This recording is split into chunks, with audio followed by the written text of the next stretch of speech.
Hello, everybody. This is Mrs. G's Story Time, and we are reading The Tanglewood Secret by Patricia Sanjan by permission of Moody Publishing Company. And today's is Chapter 17, The Secret. We're going to find out the secret that Aunt Margaret has. Now for the secret, we exclaimed, and settled ourselves really comfortably on the stools at my aunt's feet. We were sitting in the early summer evening just outside the French windows. The air was sweet with the scent of roses, and bats fluttered past on restless wings. Aunt Margaret leaned forward in her chair while she talked, and as the story went on, we crept closer and closer until our heads were resting against her knees. "Well," she said, "before we start talking about secrets, I want to know what you were doing in the orchard at 1 o'clock in the morning a few weeks ago."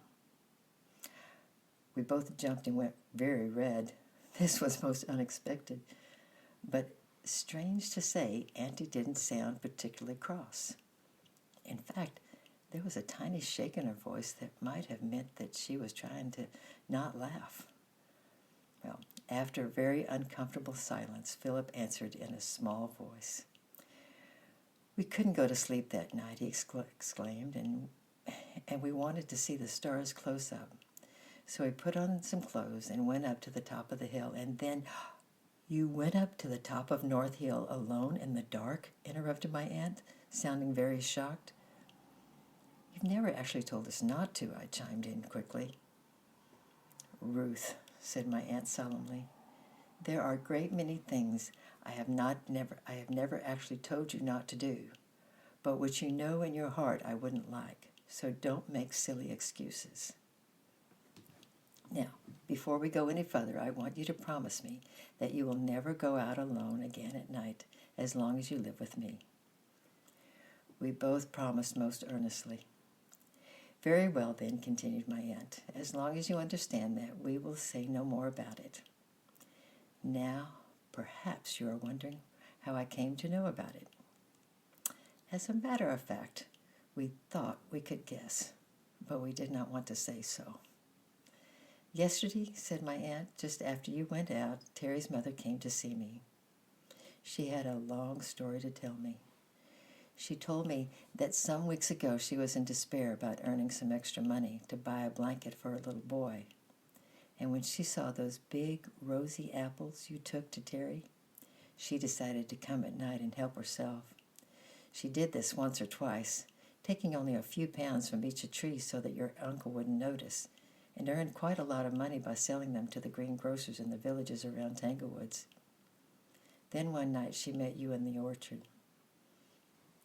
We looked guiltily at each other and wondered whether my aunt would be very cross with us for not telling. We weren't enjoying this secret much. You promised not to tell," went on my aunt, "which wasn't very sensible of you, because if you had told me all about it sooner, I might have been able to help her sooner. But still, I know you meant it kindly." Then she told me that she went to see you and took her all your money. And you, Ruth, you gave her your picture and told her the story of the Good Shepherd. I blushed a little. I was rather shy about my picture. There was a long silence, and we sat quite still with upturned faces, waiting for Aunt Margaret to go on. She came to see me and brought me the money from the apples she had stolen.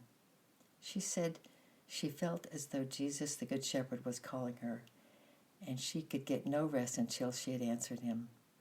And then we had a long talk, and she told me all about the little boy of hers, who seems to be dying in that dark hovel of a home.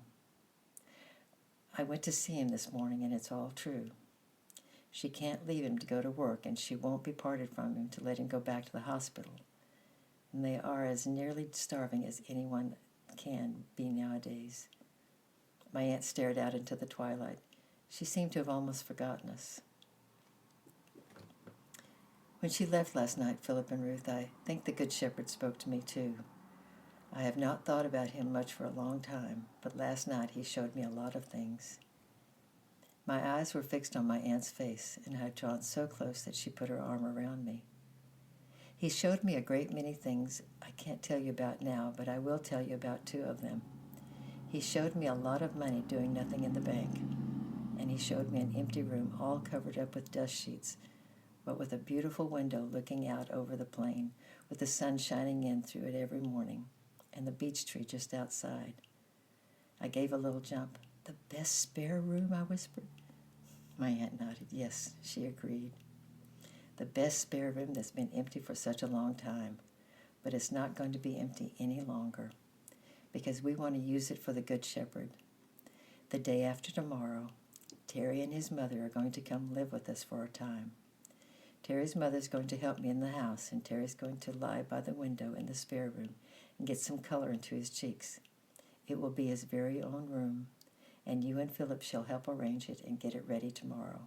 Would you like that?" Should we like that? We were both so glad we couldn't speak one word, and I think our faces must have shown our joy, for Aunt Margaret laughed a little and seemed to understand. Philip's eyes were quite starry with happiness, and we sat and talked until the moon had risen high in the sky. Then Uncle Peter came and stood in the doorway, and we flung ourselves upon him. "Do you know?" we shouted joyfully. "Do you know?" "Of course he knows," said my aunt, laughing. Do you think I'd turn this house into a hospital without asking him?"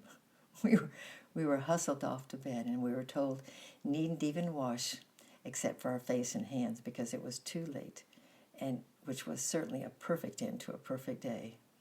We spent most of the day getting the room ready for Terry. We spring cleaned it ourselves and made up the beds, one in the corner for Terry's mother and one by the window for Terry. We collected our nicest books and toys and arranged them where he could see them. And then we hung up our brightest pictures on the walls. We picked the rosiest apples and the yellowest pears and put them in a dish by his bed. And then we stood and looked around and decided it was quite perfect. Well, that was a short chapter, but it was a good chapter and a very joyful chapter as well. Tomorrow we're going to read chapter 18, Terry at Home.